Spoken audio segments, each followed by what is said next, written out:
తానో అనే పిలక తన ప్రేమాభిమాన గుంపుతో ఆహ్లాదంగా సావన్నాలో నివసిస్తుంది.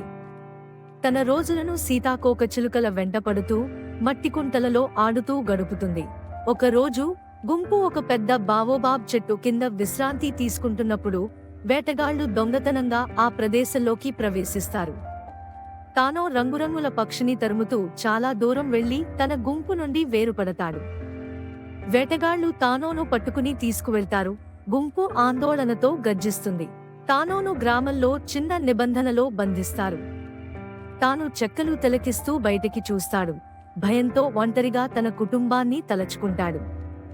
కాని అక్కడ ఒక మంచి మనసున్న బాలుడు కోఫీ తాను దగ్గర బనానాలను తినిపిస్తూ ధైర్యం చెబుతాడు. కోఫీ తానో కుటుంబం గురించి తెలుసుకుని సహాయం చేయాలని నిర్ణయించుకుంటాడు. ఓ రాత్రి తాను దొంగతనంగా నిబంధనలోకి వెళ్లి గేట్ను తెరుస్తాడు. తానో తన వెంట నెమ్మదిగా వెళ్తూ చల్లని చంద్రకాంతితో పొదలగుండా అడవివైపు బయల్దేరుతాడు. కొన్ని రోజుల శోధన తరువాత వారు తానో కుటుంబాన్ని కనుగొంటారు. ఏనుగులు ఆనందంతో గర్జించి తానో చుట్టూ చేరుతాయి. తానోపై ప్రేమను వెదజల్లుతాయి.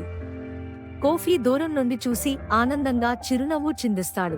తానో తన తమ్ముళ్లతో ఆడుకుంటున్నప్పుడు కోఫీ వీడ్కోలు చెబుతాడు. గుంపు అతని వైపు తమ తొండాలను లేపుతూ ధన్యవాదాలు తెలుపుతుంది.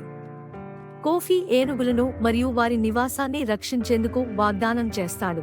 ఈ కథ తానో అనే పిలక ఏనుగు, అతని కుటుంబం మరియు ధైర్యవంతమైన కోఫీ మధ్య ఉన్న అనుబంధం గురించి ఒక చక్కటి సందేశాన్ని అందిస్తుంది. తానో కుటుంబంతో కలిసిపోయి తన పూర్వపు ఆనందాన్ని పొందడం ఒక చక్కటి ముగింపు.